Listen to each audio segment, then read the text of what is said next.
My very warm greetings from Dublin, Ireland. At the outset, I would like to express my very sincere, profuse thanks to very dynamic, visionary leadership of INDIC Academy, and also my friends from Bharat, Adhyayan, Kendra, Banaras University, which is my very dear alma mater. My special thanks to Nagaraj Paturi ji and Hari Kiran ji, Srinivas ji, and Amit Pandey ji for taking initiative to invite me. And this initiative is particularly significant for us all Indians because we are celebrating Azadi ka Amrit Mahotsav. So I see this invigorating discussion in the context of Azadi ka Amrit Mahotsav. So I applaud each one of you. Atita panthanam tavacha mahima Vang manasayor ratadvyavritya yam chakitam abhidhatte shrutimapi sakasya stotavyah katividhi gunaha kasya vishayah pade tvarvachine patati namanah kasya navachah. It is a very daunting task even for great scholars and sages to describe and talk about Shivji. I am a layman, simply overwhelmed by the emotions just by thinking about the glory of Shiva and his Mahima.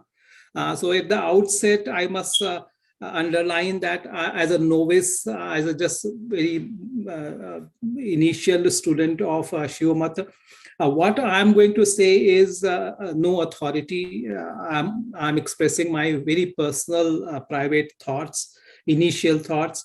And it's not representative of the government of India's or Ministry of External Affairs official position. Friends, on the topic of my presentation, why is it important for all of us to study India, study Shaivism and understand Shaivism? What is the contemporary relevance of Shaivism today for contemporary India?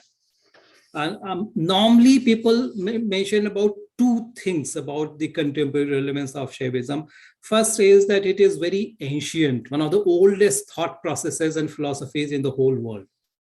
But a great poet, Kalidas, warned us that Purana mityeva na sadhu sarvam, na chapi kavyam navamatyavadyam, santah parikshantarad bhajante, Munah parapratyayaneya buddhi. Nothing is excellent just because it is ancient, nor everything which is new is bad. Wise men use their own discretion to judge what is good or bad, but fools blindly follow others.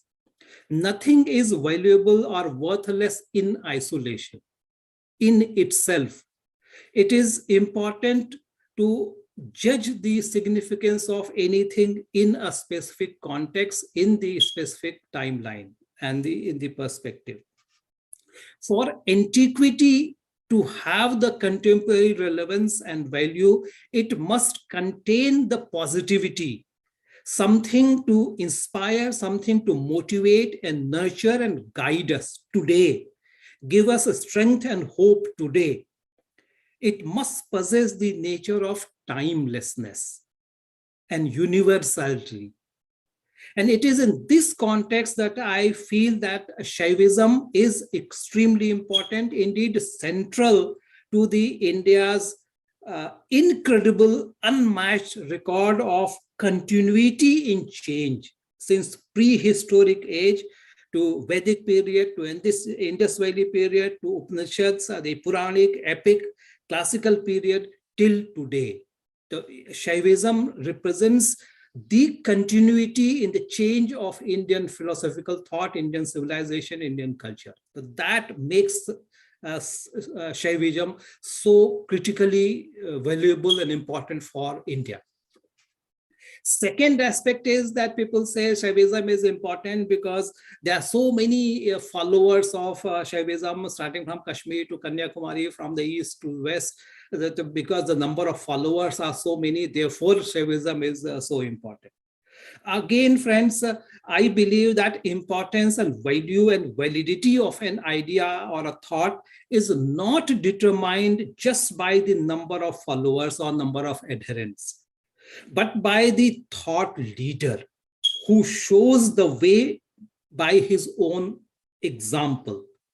Yad yad achariti shrestha tattat devetaro janah sa yat pramanam kurute lokah tadanu vartate. That exemplary aspect of leadership that makes an idea, an approach so significant.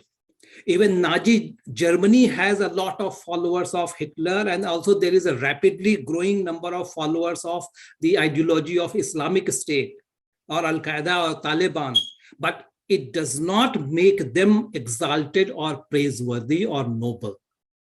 As Gandhiji reminded us, truth remains truth, even when it is in the minority of one. Not the number of followers, but the essential value of the Shaivism philosophy in terms of its benign, beneficial impact and positive influence on the society and the human well-being that makes Shaivism so relevant today. Sarvo midam mai protam sutre mani gana iva. Shiva sustains, weaves together, harmonizes all facets of human life in a very, very magnificent manner. If you look at Maheshwara Sutra, which provides the foundational structure, architecture of Devvani and our language, and influences whole gamut of creativity. So Shiva is Vakpati. All sounds are contained in those 14 Maheshwara Sutras.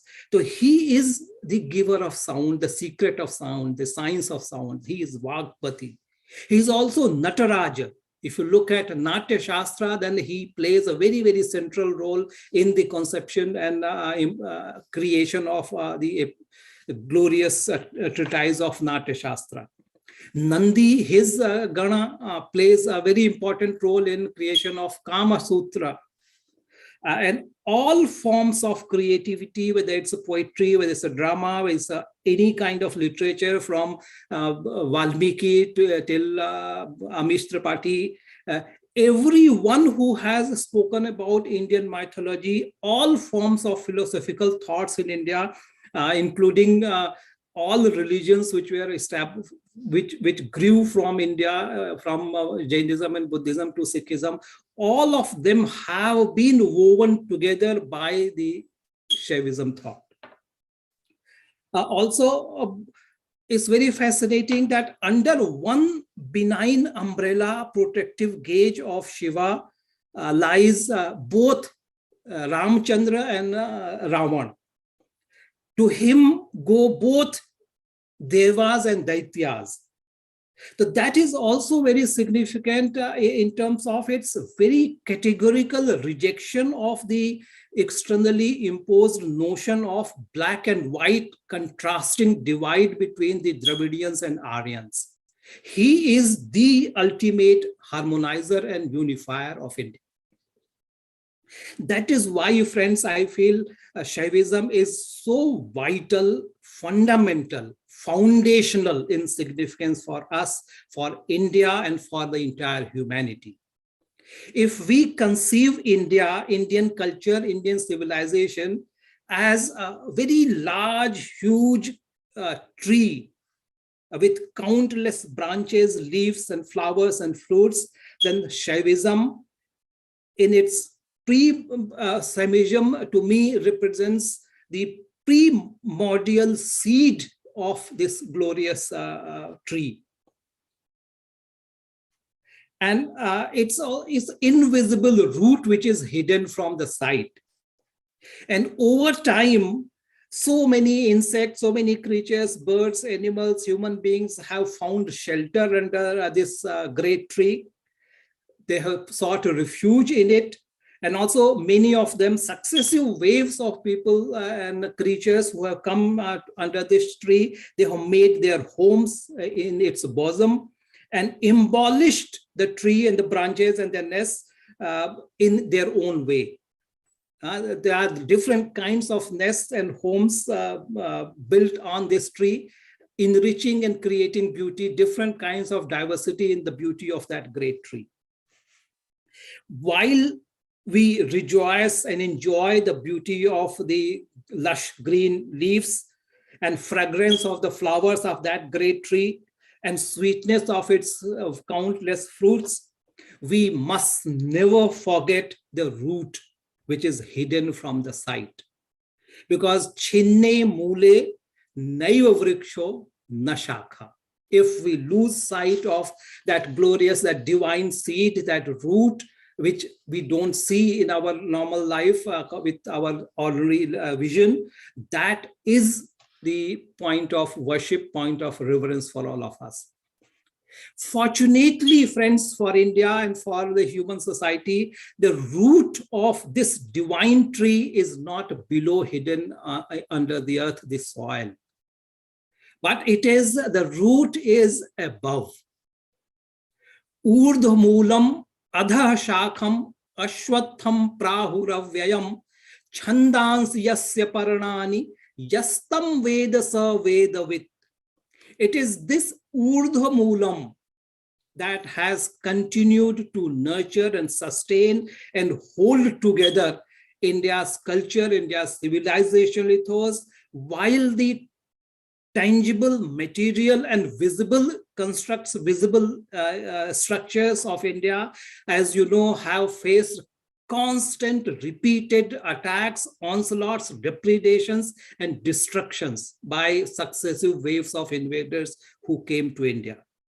And that is why it is the Urdhva Moolam, which is in the domain of thoughts, domain of ideas, that India remains the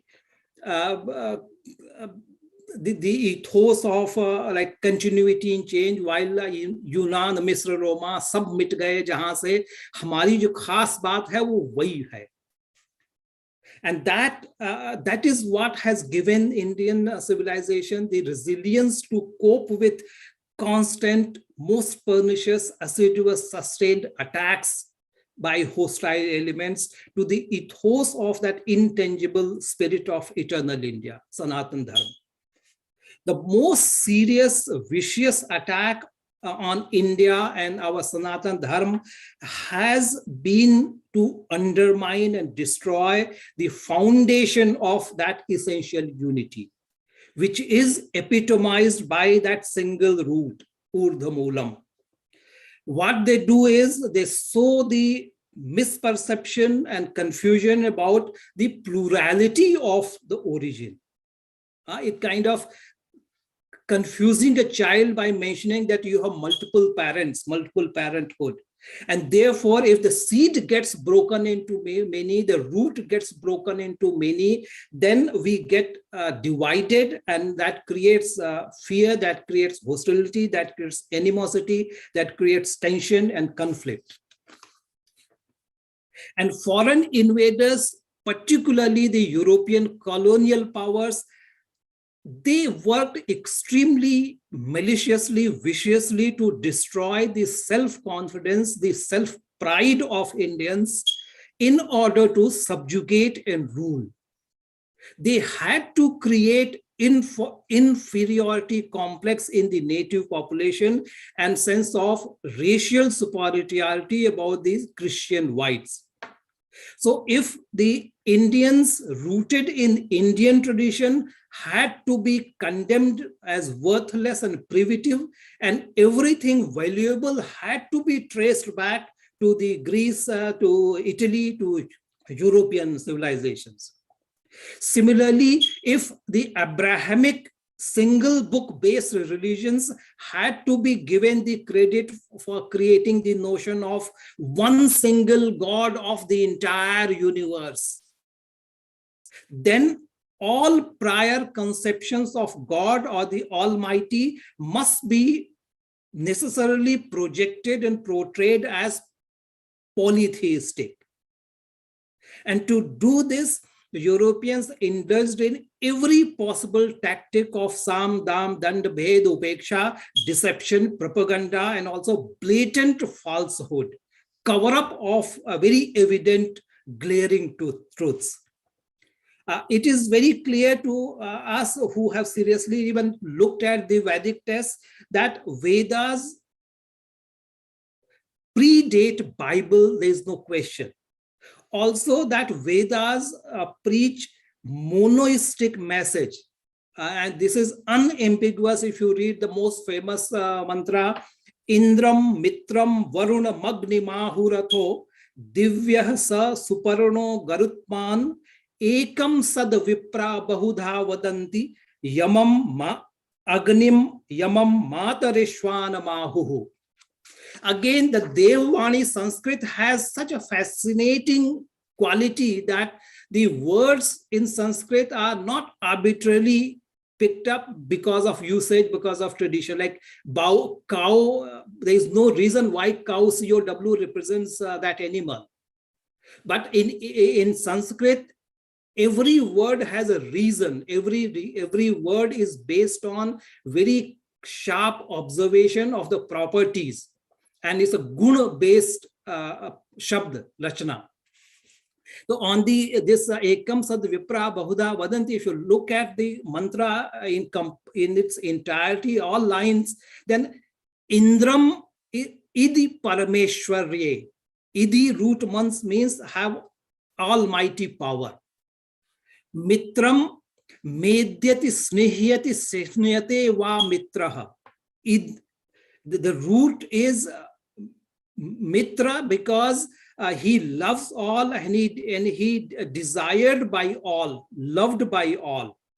This is not the Mitra in terms of human friendship, because a friend of mine may be enemy to someone else, may be neutral to someone else, whereas the Almighty is friendly to everyone and has no hostility towards anyone. So that is Indram and Mitram. Varun, the root is Var. Varane, Var Ipsayam Yah Sarvan Shishtan. Var means desire. Varun is one who is desired by and sought after by the learned men. Agni is from Anj Gati Pujanayoh. Agi Gatestrayo Artha Jnanam Gamanam. The Agni is name of the God because he is incarnate knowledge, he is omniscient, he is worth knowing, he is worth acquiring, and he is counted very first. Divya Dyusu Shuddheshu Padartheshu Ya Vo Divaha. Some Divya. Divya is one who is most divine and in the most divine, most effulgent of all. Suparno, Shobhanani Paranani, Palanani Karamani, Va Yasya Saha. One who is protector and preserver of the universe. Garutman, Yo Guruvatma Sa Garutman, whose glory, whose Atma, whose innate Sarup is glorious, Mahan. Yam, Yah Sarvan Pranino Niyachati Sa Yamaha. One who controls all beings is called Yama. Matarishwa, Yo Matarishwa, Vajuryu Balavan Sa Matarishwa. One who is powerful like wind is Matarishwa. So you can see Indram, Mitram, Varuna, Agni, Divya, Suparno, Garutman, Yam, Matarishwa. These are not different gods. These are attributes, they are features, they are aspects of the same God. So there is no plurality. It's a most candid, most authoritative expression of Ekatvavad, one single divinity, one single Almighty. Also, friends, Vedas have no concept of anthropomorphic gods, as Christianity or Islam teaches us that a human being, God has a form of human being, or human beings are created in the form of the Almighty. This is not the belief of our sages, our rishis. The God in Indian concept is supranatural being, power without physical bodies. Purush, as we know today, is not masculine human being, but a supreme divine being having no physical body. He is formless, he is cosmic, he is pervading entire universe. The Purusha in Vedas is not the Purusha, man, human male of the later Sanskrit. Puri sansare shete sarva mabhivapya vartate sa Purusha parameshwaraha. Vishwatas chakshurut vishwato mukho vishwato bahurut vishwataspat sambahubhyam dhamati sampatatatrair dyava bhumi janayan deva ekah. Sahasrasirasha Purushah Sahasrakshah Sahasrapat Sa Bhumim Sarvataspritvatyatishthati Dashangulah. So it is absurd to describe human form and human emotions, human passions and desires to Purush or Parameshwar, or its infinite manifestations, its infinite names. It is absurd to talk about hierarchy of Vedic gods, Devatas, Indra, Agni, Vayu, Rudra, Shiva, Ganesh, Ashwini, Kumar, Vishnu, and also feminine names. It's childish to describe, to arrange them in a pecking order based on how many mantras are attributed to them. Also, friends, in Vedas, Purush is not masculine, male human being, but without any specific gender. He's often it is often referred to as Tat. Rig Veda has about 30 women rishis, and specific hymns are associated with them. So the India and Shaivism is the only philosophical thought process where the supreme being is not masculine. Tvam Stri, Tvam Pumanasi, Tvam Kumar, Utava Kumari, Tvam Jirno Dandena Vanchasi, Tvam Jato Bhavas Vishwato Mukhaha, Naiva Stri, Na Pumanasi, Na Chaivayam Napunsakaha, Yata Yata Shariram Adatte, Tena Tena Sa Yujyate, Na Tasya Pratima Asti, Yasya Nam Mahad Yashaha. प्रतिमा जिसे पदार्थों का परिमाण किया जाए, नाप किया जाए, तो जो अनंत है उसका परिणाम, उसकी माप कैसे होगी? Anyone who has organs, limbs cannot be all pervasive. Anyone who has eyes and ears and nose must have someone to create them. Therefore, we can't think of physical form of the ultimate reality. We can't invoke gods through mantras, by chanting mantras. If it was possible to invoke deities by chanting mantras, then the same statue could have also got the consciousness of the Sachidanand. If it is possible to invoke deities in a wood or a clay statue, then it would also have been possible for me to invoke God into my child or my father. So, as Vedas say, Trayo Arthaha Sarva Vedeshu. Vedas have to be seen, they have multiple meanings, because they consider very illiterate and ignorant to speak very candid, very direct, blunt language. They had that beauty of conveying messages subtly, and the greatness lied in dwelling deep to assess the meaning of the true message. The plurality and perception of the description of the Almighty, the same single supreme being which has in itself no form, has existed because of individuals, our interests, our shortcomings, our interests, our proclivities. Sarvendriya Gunabhasam, Sarvendriya Vivarjitam, Sarvasya Prabhumishanam, Sarvasya Sharanam Brihat. Nana Rupa Vidhata Tvam Bhaktanam Dhyana Hetave Yeshu Rupeshu Yat Pritihi Tattat Rupam Vibharshicha. The Almighty does a great favor to us by giving us the perception of a form which we want, we adore, we like. Ananta Nam Adhyaya Sarvakara Vidayine Samasta Mantra Vachyaya Vishwaika Pataye Namaha. He has infinite names, assumes all forms, but all hymns, all prayers speak of the same single master and the protector of the entire universe.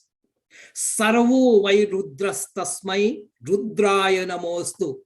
Purusho vai rudraha sanmaho namo namaha.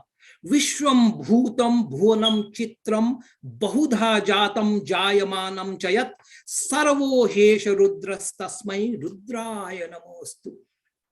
Na bhumir, na chapo, na vahnir, na vayur, na chakasha mastre, na tandra, na nidra, na grishmo, na shito, na desho, na vesho, na yasyasti murti trimurtim tamide. Veda hametam purusham mahantam aditya varunam tamasah parastat tameva viditvati mrityumeti nanyah pantha vidyate yanaya.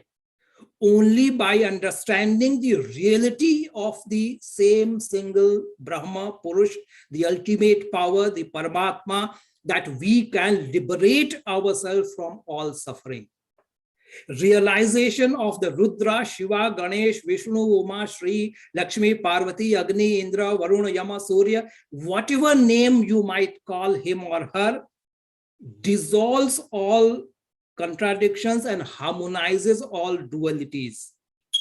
Anu raniyan mahato mahiyan yasmat param naparamasti kinchit yasman naniyo najayosti kinchit apani pado javano grahita pashyat tachakshu sasrunotya karana tadaijati tannaijati taddure tadvantike tadantarasya sarvasya tadu sarvasyasya bahyatah.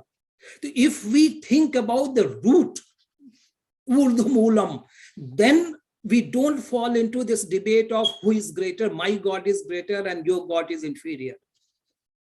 Also, friends, to realize this ultimate reality, our external senses are inadequate. न चक्षुषा ग्रह्यते नापि वाचा नान्यैः देवैः तपसा कर्मणा वा ज्ञान प्रसादेन विशुद्ध सत्वः ततः तुतं पश्यते निष्कलं ध्यायमानः. This dhyan, this insight, inner vision through avritta chakshusha, closing your eyes, that presents before us a cosmically unified web of existence. Ritasya tantum vitatam drishekam. Like a web, everything is interconnected and interdependent, and there is one single integrated whole. Vishwam bhavatyeka needam, in which not only the entire humanity, but all creatures, even birds, animals, plants, animate and inanimate bodies, all find that there is one single home for all of them. And Purnasya Purnamadaya Purnameva Vashishyate. So there is no hierarchy among beings created by Almighty, because they are all part of the same single cosmic web. Therefore, there is absolutely no question of dispute or debate about one God being superior or inferior to another. Rama, Krishna, Shiva, or Varuna, Indra, Yama, Radha, Sita, Parvati, Kali, Saraswati, all become equal. It's only our glass which decides what color they appear.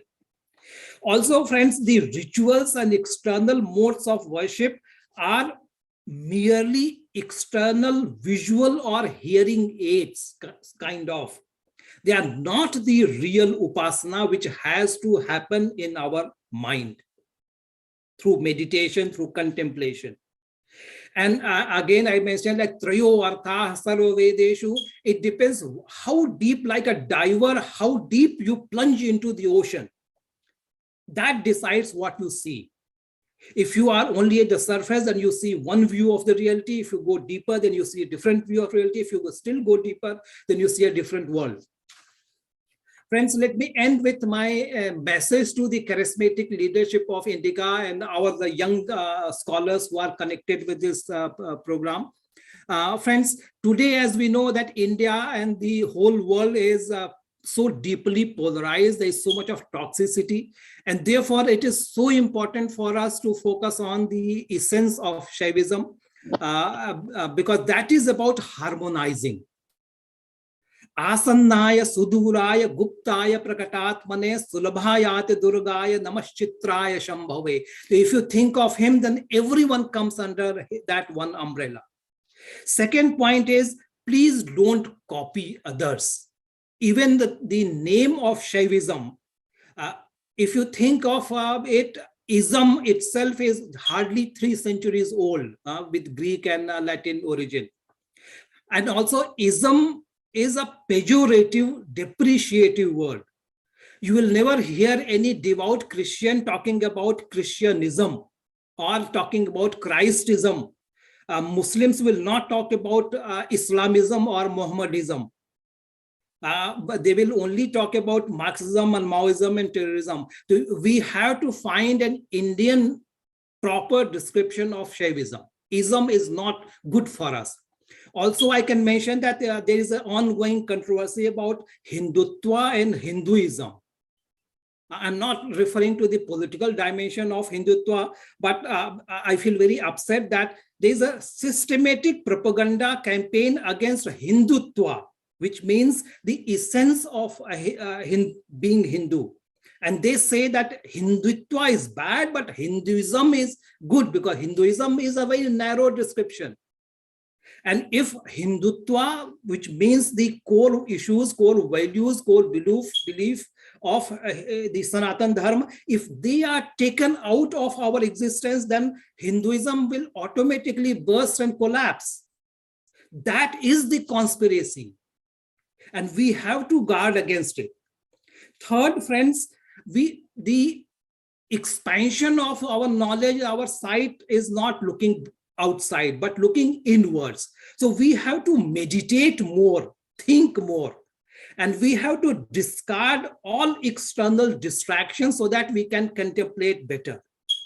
We Indians need an indigenous framework to see, study, understand, and interpret India.